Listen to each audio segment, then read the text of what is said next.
रात रात भर हम लोग बैठते हैं कि कल सदन में सवाल है, पूछिए सवाल, देंगे हम जवाब। अकाउंटेबिलिटी तय कीजिए, बट अकाउंटेबिलिटी तय करने की रिस्पॉन्सिबिलिटी आपके ऊपर है। ये आपकी जिम्मेदारी है कि हमारी जवाबदेही को आप तय करें, पर ये जवाबदेही आप तय नहीं कर रहे। एक कार्य आप मुझे बता दीजिए जो आपने बाबा साहेब के सम्मान में किए हों। लगभग 4 दशक से ज्यादा भारत को स्वतंत्र हुए हो गए थे, पर उसके बावजूद बाबा साहेब की एक भी प्रतिमा, मैं फर्स्ट टाइम मेंबर पार्लियामेंट जब 2014 में बन के आया था, मुझे आश्चर्य होता था ये सोचकर कि एक ऐसा सदन जो संविधान के आधार पर चलता है और उसी संविधान के रचयिता की एक तस्वीर तक भारत की संसद में नहीं है। माननीय मंत्री श्री चिराग पासवान जी। धन्यवाद मुझे ये अवसर देने के लिए।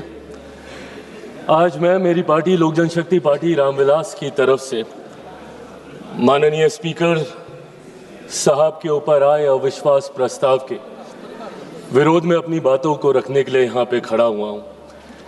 आज जब मैं अपनी बातों को यहाँ पे दर्ज करा रहा हूँ, मुझे अफसोस इस बात का होता है कि आज हमारा विपक्ष इतना मुद्दाहीन हो गया है कि आज उन्हें सदन में लाने के लिए एक अविश्वास प्रस्ताव, वो भी स्पीकर साहब के खिलाफ, इन तमाम मुद्दों में, सरकार की तमाम गतिविधियों में, तमाम कार्रवाइयों में अगर उन्हें सबसे ज्यादा महत्वपूर्ण कुछ लगा तो वो इसको लेकर आए। ये अपने में दर्शाता है कि अब विपक्ष के पास या तो कोई मुद्दा बचा नहीं, और हकीकत इसमें यह भी है कि सरकार की जो भूमिका रही है पिछले 11 सालों में, मेरे प्रधानमंत्री नरेंद्र मोदी जी के नेतृत्व में जिस तरीके से सरकार की उपलब्धियां रही हैं, नीतियां रही हैं, शायद उन्होंने कभी विपक्ष को ये मौका दिया भी नहीं। पर आज जब हम लोग इस अविश्वास प्रस्ताव की बात कर रहे हैं, स्पीकर व्यक्ति विशेष नहीं होता, चेयर होता है,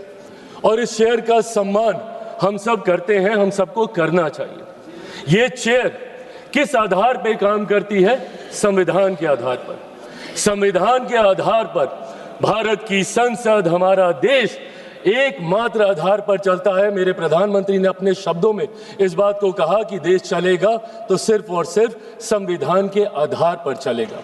मैं संविधान की ये कितना ये सम्मान करते हैं, क्योंकि कई बार कांग्रेस के तमाम नेता अपनी जेब में संविधान की किताब को लेकर घूमते हैं, अलग अलग मंच पे उसको लहराने का काम करते हैं। संविधान का सम्मान आप कितना करते हैं उसकी चर्चा मैं बाद में करूंगा, पर संविधान के रचयिता, उनका इन्होंने कितना सम्मान किया इसका भी जिक्र आज होना जरूरी है, क्योंकि आज उन्हीं के बनाए हुए संविधान के आधार पर इस शेर का हम लोग सम्मान करते हैं। डॉक्टर बाबा साहेब भीमराव अंबेडकर। मैं पूछना चाहता हूं कांग्रेस विपक्ष के नेता और दलों से जो इनका समर्थन करते हैं, बताइए मुझे डॉक्टर बाबा साहेब भीमराव अंबेडकर का क्या सम्मान किया इन्होंने? बल्कि इतिहास गवाह है और हर कोई जानता है कि बाबा साहेब का सबसे ज्यादा अपमान करने का अगर किसी ने काम किया तो वो कांग्रेस की पार्टी है। आप बता दीजिए मुझे एक कार्य आप मुझे बता दीजिए जो आपने बाबा साहेब के सम्मान में किए हों। लगभग 4 दशक से ज्यादा भारत को स्वतंत्र हुए हो गए थे, पर उसके बावजूद बाबा साहेब की एक भी प्रतिमा, मैं फर्स्ट टाइम मेंबर पार्लियामेंट जब 2014 में बन के आया था, मुझे आश्चर्य होता था ये सोचकर कि एक ऐसा सदन जो संविधान के आधार पर चलता है और उसी संविधान के रचयिता की एक तस्वीर तक भारत की संसद में नहीं है।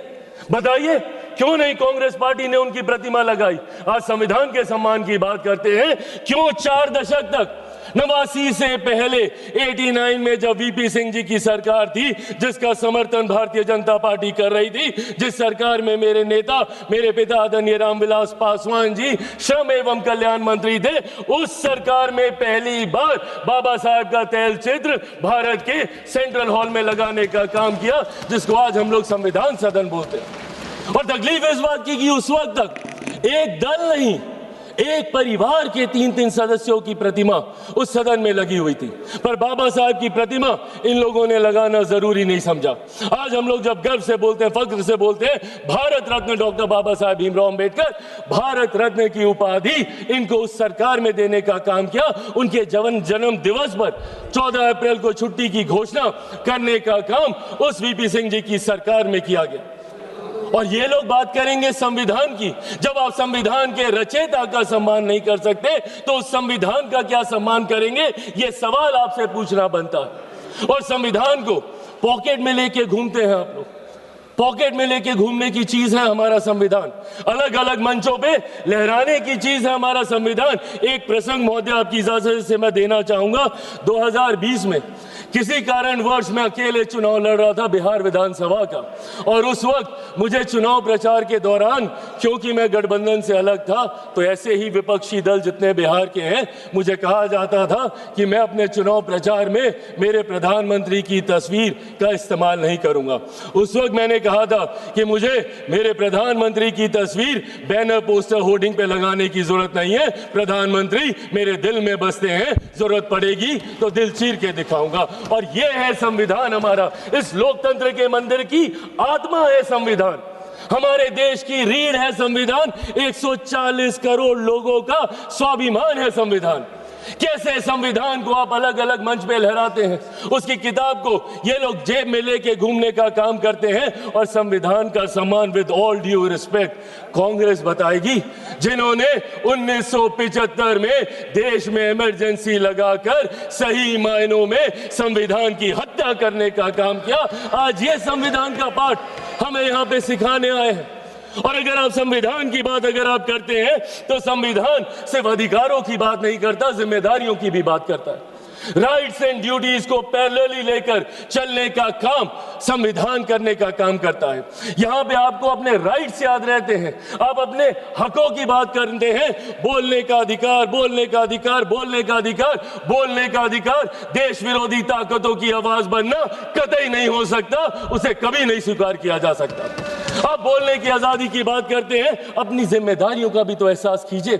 कितनी बार आपने इस सदन का मंच का इस्तेमाल किया, कीजिए इस्तेमाल, पर सिर्फ एक जिद पे अगर आप अड़ जाएंगे कि मैं बोलूंगा तो इस नियम के तहत बोलूंगा, मैं बोलूंगा तो ऐसे बोलूंगा, अब बोलूंगा तब बोलूंगा। क्या प्रश्नकाल नहीं है मंच बोलने के लिए? क्या शून्यकाल नहीं है मंच बोलने के लिए? क्या अलग अलग डिबेट्स नहीं है मंच बोलने के लिए? आज राष्ट्रपति जी के अभिभाषण पे आए धन्यवाद प्रस्ताव के ऊपर, आप रखते जितनी बातों को रखना है, पर सिर्फ एक जिद कि मैं ऐसी बात बोलूंगा जिसकी कोई प्रामाणिकता नहीं है। और उस जिद के चक्कर में आप भी नहीं बोले, किसी को नहीं बोलने दिया। यहाँ सपा, टीएमसी, जो भी लोग यहाँ पे मौजूद हैं, इन लोगों का भी समय पूरा खाने का काम सिर्फ एक व्यक्ति और उनकी उस जिद ने, और उस जिद की वजह से आपके खुद अपने दल के नेता कितना सफर कर रहे हैं। मैं खुद, मेरे दल में 3 first timer member of parliaments हैं। मैं चाहता हूं कि उन्हें ज्यादा से ज्यादा मौका मिले। आपकी पार्टी में कितने फर्स्ट टाइमर्स होंगे, सपा में कितने होंगे, टीएमसी में कितने होंगे? सदन चलेगा तब तो बोलने का मौका मिलेगा। और कितने मौके मिलते हैं भाई, बाकियों को तो फिर भी समय मिल जाता है। जो बड़े चेहरे होते हैं वो मीडिया के माध्यम से अपनी बातें रख लेते हैं, बट कोई पहली बार का सांसद अपने क्षेत्र में दिखाने के लिए कि मैंने तुम्हारे लिए सवाल उठाया, प्रश्नकाल ही होता है। उनके पास यही 0 आवर होता है, या अगर कभी कोई डिबेट होती है तो उनकी पार्टी उनको मौका देती है, यही मौके होते हैं ना। तो इन मौकों का इस्तेमाल करने की बजाय अगर संसद में गतिरोध ही चलता रहेगा, संसद को आप चलने ही नहीं देंगे। और क्यों नहीं चलने देंगे? सिर्फ एक जिद की वजह से। और जिद पे क्या याद आता है? अधिकार, बोलने का अधिकार, बोलने का अधिकार। आपकी ड्यूटीज कहां जाती है? My right to move my hand stops when the nose of the other person starts. आपको रुकना होगा, आपको अपनी जिम्मेदारियों का एहसास करना होगा, और आपकी जिम्मेदारी ज्यादा है। आप विपक्ष हैं, विपक्ष का काम है सरकार को घेरना। घेरिए। रोज सुबह हम मंत्री तैयारी करके आते हैं, रात भर हम लोग बैठते हैं कि कल सदन में सवाल है, पूछिए सवाल, देंगे हम जवाब। अकाउंटेबिलिटी तय कीजिए, बट अकाउंटेबिलिटी तय करने की रिस्पॉन्सिबिलिटी आपके ऊपर है। ये आपकी जिम्मेदारी है कि हमारी जवाबदेही को आप तय करें, पर यह जवाबदेही आप तय नहीं कर रहे। प्रश्नकाल नहीं चलने देते, शून्यकाल नहीं चलने देते। क्या ये वो मंच नहीं है? सदन में सिर्फ आप एक विषय पर बोलेंगे तभी आपकी बात दर्ज की जाएगी। और यही कारण है, यही कारण है कि एक के बाद एक के बाद एक के बाद एक देश की जनता इन्हें नकारने का काम कर रही है। मैं बिहारी हूं, बिहार की धरती से आता हूं। जयप्रकाश नारायण जी ने बिहार की धरती पर ही वहां के गांधी मैदान में संपूर्ण क्रांति का आह्वान किया था, और वो संपूर्ण क्रांति का आह्वान कांग्रेस की सत्ता को ही उखाड़ फेंकने के लिए किया था। उन्होंने कहा था, सिंहासन खाली करो कि जनता आती है। और आज वही काम देश की जनता के समर्थन से मेरे प्रधानमंत्री कांग्रेस मुक्त भारत करने का कर रहे हैं। क्यों? क्योंकि आपका आचरण ऐसा है। इस तरीके के आचरण को कतई नहीं स्वीकारा जा सकता। सदन में इस तरीके से आना, टेबल पर चढ़ जाना। मैं खुद सनातनी हूं, मैं मानता हूं अगर ये लोकतंत्र का मंदिर है तो यहाँ पे रखे कागज, टेबल, कुर्सी मां सरस्वती का रूप है। किस तरीके से आप कागज फाड़ते हैं, एसडी साहब के टेबल पे आप खड़े हो जाते हैं, चेयर तक आप जाने का काम करते हैं। इस तरीके का आचरण, और कैसे हम इसको न्यू नॉर्मल मान लें? क्योंकि ये आचरण निरंतरता में होता गया तो परंपरा बन जाएगी, और परंपराएं उदाहरण बन जाएंगी। और कल जो हमारी जगह यहाँ पे बैठा होगा वो आज का उदाहरण दे रहा होगा। इसीलिए जरूरी है आज की तारीख में हमें अपने आचरण को सुधारने की। एक के बाद एक, जब मैं विपक्ष की जिम्मेदारियों की बात करता हूं, लोकतंत्र की खूबसूरती है सत्ता पक्ष विपक्ष। जहां सत्ता अपनी बात रखेगी, विपक्ष अपनी बात रखेगा। क्या है इनका ऑल्टरनेट विजन? एक विजन बता दें मुझे। अगर सरकार ये गलत कर रही है तो ये चीजें हैं, आप इसको सही कीजिए। ऑल्टरनेट विजन आप देंगे नहीं, सिर्फ आरोप लगाएंगे और लोगों को भ्रमित करने का काम करेंगे। आज तक इन लोगों ने लोगों को सिर्फ विपक्ष ने डराकर अपनी तरफ करने का काम किया। एक के बाद एक ऐसे मुद्दे उठाते हैं और उसको लेकर भ्रम फैलाने का काम करते हैं। कभी सीए का मुद्दा उठाते हैं, हम लोग सदन में कह के थक गए भैया कि सीए का कानून एक ऐसे नागरिकता देने वाला कानून है जहां पे वहां दूसरे अल्पसंख्यक लोगों को नागरिकता देने का कानून है, जहां पे बहुसंख्यक ही मुसलमान है। अब मुसलमानों के बीच में जाके भ्रम फैलाना, नागरिकता छीन ली जाएगी, नागरिकता छीन ली जाएगी। किसकी नागरिकता छीन ली गई? पूरी लोकसभा का चुनाव ये लड़ते रहे कि अगर वापस से मोदी जी तीसरी बार आ गए तो संविधान की हत्या हो जाएगी, लोकतंत्र समाप्त हो जाएगा, आरक्षण समाप्त कर दिया जाएगा। किसका आरक्षण छीन लिया गया? कहां का लोकतंत्र समाप्त हो गया? कौन से संविधान की हत्या कर दी गई? एक के बाद झूठ बोलना और इस तरीके से लोगों को भ्रमित करना। और अब नया हथियार इनको मिला एसआईआर को लेकर। एसआईआर को लेकर सदन नहीं चलने देंगे, उसको लेकर हंगामा करेंगे। अरे प्रभु, एसआईआर पहली बार थोड़ी हुआ, आपके समय पे भी हुआ था। उस वक्त क्या हो गया एसआईआर को लेकर? और एसआईआर का जवाब तो बिहार की जनता ने दिया ना। एलओपी गए थे वहां पे 10-12 दिन वहां पे करके आए और ऐतिहासिक हार वहां पे दर्ज करा कर आए। अपने साथी दलों की भी ऐतिहासिक हार वहां पे दर्ज करा कर आए। हकीकत यह है कि एसआईआर नहीं, जो ये वोट चोरी बोलते हैं, वोट चोरी नहीं, इनका जनादेश चोरी होता जा रहा है। और इस बात का एहसास ही इनको नहीं हो रहा। क्यों? क्योंकि ये अपनी अंतरात्मा में झांक के नहीं देखते। इनको आरोप लगाना है पर आत्ममंथन नहीं करना। इनको दूसरे से सवाल पूछने हैं बट खुद से कभी सवाल नहीं करने, और यही कारण है। और आज एक व्यक्ति का विरोध करते करते, मेरे प्रधानमंत्री का विरोध करते करते अब देश का विरोध करने लग गए। एआई समिट जहां पे अंतरराष्ट्रीय जगह से लोग आए हैं, इंटरनेशनल मीडिया वहां पे मौजूद है, और क्या कर रहे हैं आप? और एक ऐसा समिट जहां पे दूसरे देशों के राष्ट्रीय अध्यक्ष आकर हमारी प्रणाली की तारीफ कर रहे हैं, जिसका विरोध इन्होंने उस वक्त भी किया था। यूपीआई के वक्त इन्होंने कहा था कैसे होगा, एक औरत जो ठेले पे है वो कैसे उसकी पेमेंट करेगी, पॉश मशीन कहां से लगेगी, और आज उसी की तारीफ फ्रांस के राष्ट्रीय अध्यक्ष करके जा रहे हैं। और उस समिट में इन्होंने देश को अपमानित करने का काम किया। डेड इकोनॉमी बुलाते हैं हमारे देश को ये, जबकि दूसरे लोग और अर्थशास्त्री इस बात को मानते हैं कि India is one of the fastest growing economy. Global challenges होने के बावजूद हमारी अर्थव्यवस्था मजबूत होती जा रही है। क्या ये सामान्य बात है कि दहाई के आंकड़े से धीरे धीरे हम लोग करते करते चौथे नंबर पर आ गए? आने वाले दिनों में वो दिन भी दूर नहीं जब हमारा देश दुनिया की तीसरी सबसे बड़ी अर्थव्यवस्था होगा। और ऐसे में आप हमारे देश की इकोनॉमी को और हमारे देश की इकोनॉमी को हमारे ही लोग डेड इकोनॉमी बताने का काम कर रहे हैं। इसीलिए आज इस मंच के माध्यम से बस मैं ये आग्रह करूंगा एक बार मदद कर दें, कहाँ पे दे तो दो। इसीलिए आज इस मंच के माध्यम से मैं आग्रह करूंगा और विपक्ष से भी करूंगा, and I think it's our collective responsibility.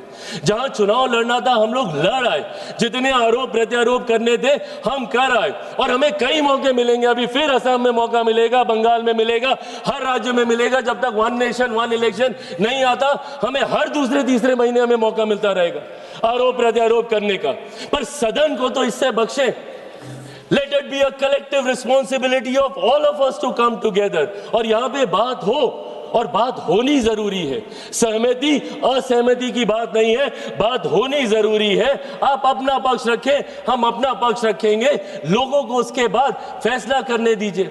आप राष्ट्रपति जी के अभिभाषण पे आपके पास पूरा समय था, आप राष्ट्रपति जी के सम्मान की बात करते हैं। क्या आप बताइए, उनके अभिभाषण पे आए धन्यवाद प्रस्ताव का इस तरीके से निरादर करना, क्या ये उनका अपमान नहीं था?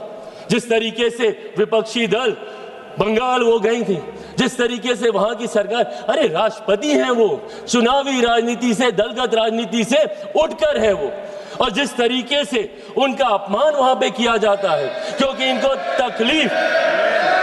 तकलीफ इस बात की है कि देश के सबसे वंचित वर्ग से आने वाली एक महिला देश के सर्वोच्च पद पर जाके बैठी है, ये बात इन्हें चुभती है। और इसीलिए राष्ट्रपति जी के अभिभाषण पर ये अपनी बातों को नहीं रखने देना चाहते। अंत में महोदय, मैं बस ये कहना चाहूंगा, आज जिनके खिलाफ ये अविश्वास प्रस्ताव लेकर आए हैं, आदरणीय ओम बिरला जी, हम सब जानते हैं, और दिल पे हाथ रखकर इनमें से किसी से भी पूछिएगा, हर व्यक्ति कहेगा कि ऐसे स्पीकर जिन्होंने दलगत राजनीति से उठकर हर किसी का सम्मान करने का काम किया। एक मिनट माननीय सदस्य, एक मिनट। माननीय सदस्यगण, सदन की सहमति हो तो सभा की कार्यवाही 7 बजे तक के लिए बढ़ा दी जाए। माननीय सदस्य बोलिए। आदरणीय ओम बिरला जी, हम सब जानते हैं कि उनका व्यक्तित्व कैसा है, कितनी समावेशी सोच वाले हैं। उन्होंने हमेशा प्रयास किया कि ज्यादा से ज्यादा लोगों को अकोमोडेट किया जाए, ज्यादा से ज्यादा फर्स्ट टाइमर्स को मौके दिए जाएं। दुनिया भर के प्रोग्राम्स उन्होंने चलाए, इंटरेक्टिव सेशंस उन्होंने चलाए, और वो आज से इस चेयर पे थोड़ी बैठे हैं, उनका अपना अनुभव है। पिछली लोकसभा में भी वो इस चेयर पे बैठकर इस सदन का संचालन करते रहे, और खूबसूरती से करते रहे। और किसी से भी पूछेगा, हर कोई मानेगा कि कतई उनके आचरण में, उनके व्यवहार में, या उनकी समावेशी सोच में अगर किसी को किसी बात की तकलीफ हो। पर इन लोगों को दिक्कत इसी बात की होती है कि भाई, अगर कुर्सी पे बैठा कोई व्यक्ति ऐसे फैसले ले रहा है जो देश हित में है, जो राष्ट्र निर्माण में है, हमारी सरकार ऐसे प्रस्ताव लेकर आ रही है, तो कैसे ये उसका समर्थन कर सकते हैं? आज पूछिए इनको किस बात की तकलीफ है मेरी सरकार से। इस बात की तकलीफ कि आज राष्ट्रीय स्तर पर ही नहीं, अंतर्राष्ट्रीय स्तर पर मेरे प्रधानमंत्री के नेतृत्व में हम लोग हर सेक्टर में आगे बढ़ने का हम लोग काम कर रहे हैं। किस बात की तकलीफ है? मैंने बाबा साहेब का जिक्र किया। जब मैं इनसे सवाल पूछता हूं कि आपने क्या किया, हमारी सरकार ने प्रधानमंत्री जी के नेतृत्व में बाबा साहेब से जुड़े हुए जितने 5 स्थल थे, भले मऊ में उनकी जन्मभूमि हो, या दिल्ली में जहां पे उनका निवास था, या चैत्य भूमि हो, या दीक्षा भूमि हो, या लंदन में जहां पे उन्होंने उच्च शिक्षा हासिल की, उन तमाम जगहों को तीर्थ स्थल के तौर पर हम लोगों ने विकसित करने का काम किया। अलग अलग योजनाओं के माध्यम से गरीबों को मुख्य धारा के साथ जोड़ने का काम किया। पिछले 11 साल में 25 करोड़ लोगों को हम लोगों ने गरीबी रेखा से बाहर निकालने का काम किया। देश की एक बड़ी आबादी को घर घर राशन पहुंचाने का काम किया, ताकि उनके हाथ में ज्यादा पैसे बच सके। उनकी प्रति व्यक्ति आय को बढ़ाने का हमने काम किया। एक के बाद एक ऐसे फैसले मेरे प्रधानमंत्री के नेतृत्व में लिए गए, जिसकी वजह से आज हमारा देश वैश्विक चुनौतियों के बावजूद एक स्थिर व्यवस्था है, एक स्थिर अर्थव्यवस्था है, और धीरे धीरे ये बढ़ती जा रही है। और आज मैं पुनः यह आग्रह करूंगा, अगर इसके बाद भी शिकायत है, तकलीफ है, तो ये मंच उसी के लिए है। आए हम सब मिलकर इस मंच का इस्तेमाल करें, ज्यादा से ज्यादा समय यहाँ पे काम होने दें। मेरे नेता, मेरे पिता निरंतरता में लंबे समय तक इस सदन के सदस्य रहे। उनसे मैंने आचरण सीखे, उनसे मैंने परंपराएं सीखी, उनसे मैंने यहाँ की कार्यशैली सीखी। बट जिस तरीके का आचरण आज मैं देख रहा हूँ, ये हम सबको याद रखने की जरूरत है कि कोई व्यक्ति अजर अमर होकर नहीं आता है। आज हम हैं, कल कोई और आएगा, पर जो दूसरा कल आएगा वो आपका मूल्यांकन कैसे करेगा, वो आपको कैसे देखेगा, ये आपके आज के आचरण पे निर्धारित होता है। इसीलिए आने वाले दिनों के लिए, मेरे बच्चों के लिए, आने वाली नई पीढ़ियों के लिए हम लोग खूबसूरत परंपराएं यहाँ से स्थापित करके जाएं, उसके लिए हम सबको यहाँ पर मिलकर कार्य करने की जरूरत है। एक बार फिर से आपने मुझे मौका दिया और मैं आदरणीय ओम बिरला जी का हृदय से बहुत सम्मान करता हूँ और मैं मानता हूँ कि वो जल्द वापस इस कुर्सी को आके अपना उसको सुशोभित करने का काम करेंगे। मैं अपनी पार्टी की तरफ से आए इस अविश्वास प्रस्ताव का विरोध करते हुए अपनी बातों को समाप्त करता हूं। धन्यवाद। माननीय